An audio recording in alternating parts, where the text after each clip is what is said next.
ಪಶುಗೆ ಚಿಕಿತ್ಸೆ ಕೊಡ್ಲಿಕ್ಕೆ ಹೋಗಿದ್ದಂತಹ ಸಂದರ್ಭದಲ್ಲಿ ಸಂಘಟನೆ ಆಗಿ ಇವತ್ತು ಬೆಳಿಗ್ಗೆ ಅವರು ನಿಧನರಾಗಿದ್ದಂಥದ್ದು ಅತ್ಯಂತ ದುಃಖದ ಸಂಗತಿಯಾಗಿದೆ, ಅತ್ಯಂತ ನೋವಿನ ಸಂಗತಿಯಾಗಿದೆ, ಅತ್ಯಂತ ದುರದೃಷ್ಟಕರವಾದಂತಹ ಒಂದು ಸಂಗತಿ. ಇವತ್ತು ನನ್ನ ಪರವಾಗಿ, ಸರ್ಕಾರದ ಪರವಾಗಿ, ಅರಣ್ಯ ಇಲಾಖೆ ಪರವಾಗಿ ಶ್ರದ್ಧಾಂಜಲಿಯನ್ನು, ಸಂತಾಪವನ್ನು ಸೂಚಿಸುತ್ತಾ ಆ ಪರಿವಾರದ ಜೊತೆಯಲ್ಲಿ ಅರಣ್ಯ ಇಲಾಖೆ ಇದೆ, ಸರ್ಕಾರ ಇದೆ, ನಾವೆಲ್ಲ ಇದ್ದೀವಿ. ಅವ್ರಿಗೆ ಈಗಾಗಲೇ ನಾನು ಅಧಿಕಾರಿಗಳಿಗೆ ಇವತ್ತು ಪರಿಹಾರ ಕೊಡಲಿಕ್ಕೆ ಸೂಚನೆಯನ್ನು ಕೊಟ್ಟಿದ್ದೇನೆ. ಮತ್ತು ಇಂಥ ಘಟನೆಗಳು ನಮ್ದು SOP ಏನಿದೆ, SOP ಫಾಲೋ ಮಾಡಿದಾರಾ ಅಥವಾ ಇಲ್ಲ, ರಾತ್ರಿ 11:30 ಗಂಟೆಗೆ ಹೋಗಿ ಚಿಕಿತ್ಸೆ ಕೊಡುವಂಥದ್ದು ಏನು ಅವಶ್ಯಕತೆ ಇತ್ತು, ಯಾರು ಇದಕ್ಕೆ ಪರವಾನಗಿಯನ್ನು ಕೊಟ್ಟಿದ್ದಾರೆ, ಎಲ್ಲಿ ಇವತ್ತು ಲೋಪಗಳಾಗಿದೆ, ಅದೆಲ್ಲವನ್ನು ತನಿಖೆ ಮಾಡಿ ವರದಿ ಕೊಡಲಿಕ್ಕೆ ಹೇಳಿದ್ದೇನೆ. ಇವತ್ತು ತನಿಖಾ ವರದಿ ಆಧಾರದ ಮೇಲೆ ಮುಂದಿನ ಕ್ರಮ ಜರುಗಿಸ್ತೀರಿ. ಬಹಳ ನೋವಿನ ಸಂಗತಿ.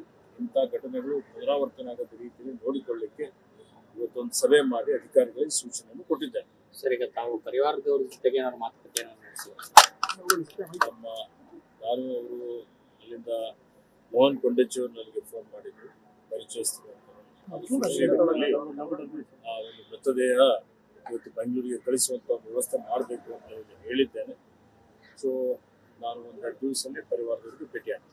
ಮತ್ತೊಂದು, ಈಗ ಎಲೆಕ್ಷನ್ ಟಿಕೆಟ್ ವಿಚಾರ ಸಿಕ್ಕಾಬಿಟ್ಟು ಇದಾಗ್ತಾ ಇದೆ. ಯಾವುದೇ ರೀತಿಯ ಗೊಂದಲ ಇಲ್ಲ, ಎಲ್ಲರಿಗೂ ಟಿಕೆಟ್ ಕೊಡ್ಲಿಕ್ಕೆ ಕೇಳಲಿಕ್ಕೆ ಅಧಿಕಾರ ಇದೆ. ಇವತ್ತು ವರಿಷ್ಠರು ಬಂದಿದ್ದಾರೆ, ಮಾನ್ಯ ಸುರ್ಜೇವಾಲಾಜಿ ಅವರು ಬಂದಿದ್ದಾರೆ, ಮಾನ್ಯ ಮುಖ್ಯಮಂತ್ರಿಗಳು, ಮಾನ್ಯ DCC ಅಧ್ಯಕ್ಷರು ಎಲ್ಲರೂ ಕೂಡಿ ತೀರ್ಮಾನ ಮಾಡಿ ಒಂದು ಒಮ್ಮತದ ಅಭ್ಯರ್ಥಿ ಆಯ್ಕೆ ಮಾಡ್ತೇವೆ. ಎರಡೂ ಉಪಚುನಾವಣೆಯಲ್ಲಿ ಗೆಲ್ತೇವೆ ಅನ್ನುವಂತ ಮಾತನ್ನು ಹೇಳಿಕೆ ಬಯಸ್ತಾರೆ. ಬಿಜೆಪಿಯಲ್ಲಿ ಅನೌನ್ಸ್ ಆಯ್ತು ಸರ್, ಮತ್ತೆ ಸಾಮಾನ್ಯ ಕಾರ್ಯಕರ್ತರು ಕೊಟ್ಟಿದ್ದಾರೆ, ಕಾಂಗ್ರೆಸ್ ನಲ್ಲಿ ಕುಟುಂಬಕ್ಕೆ ಮಣೆ ಆಗ್ತಾ ಇದ್ದಾರೆ, ಮುಸ್ಲಿಮರು ಜನ ಯಾರಿಗೆ ಇವತ್ತು ಲೈಕ್ ಮಾಡ್ತಾರೆ, ಯಾರಿಗೆ ಅವರು ಬಯಸ್ತಾರೆ, ಕಾಂಗ್ರೆಸ್ ಕಾರ್ಯಕರ್ತರು, ಸಾರ್ವಜನಿಕರು, ಅವ್ರಿಗೆ ಕಾಂಗ್ರೆಸ್ ಪಕ್ಷ ಅಭ್ಯರ್ಥಿಯನ್ನಾಗಿ ಆಯ್ಕೆ ಮಾಡ್ತದೆ. ತಾವೇನಾದ್ರು ಸುರ್ಜೇವಾಲಾ ಅವ್ರ ಪರ ಅವ್ರ ಜೊತೆಗೆ ಮಾತಾಡಿದ್ರ ಸರ್?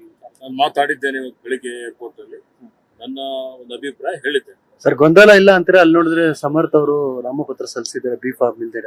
ಅಭ್ಯರ್ಥಿ ಅಧಿಕೃತ ಅಭ್ಯರ್ಥಿ ಘೋಷಣೆ ಆಗದೇ ನಾಮಪತ್ರ ಸಲ್ಲಿಕೆ ಮಾಡಿದ್ದಾರೆ. ಇವತ್ತು ಎಲ್ಲರೂ ವರಿಷ್ಠರ ತೀರ್ಮಾನಕ್ಕೆ ಬದ್ಧರಾಗಿ ಇರ್ತಾರೆ, ಇವತ್ತು ಯಾವುದೇ ಸಂಶಯ ಇಲ್ಲ. ನ್ಯೂಸ್ ಫಸ್ಟ್, ನಿರ್ಭೀತಿಯಿಂದ ನಿಮ್ಮ ಪರವಾಗಿ.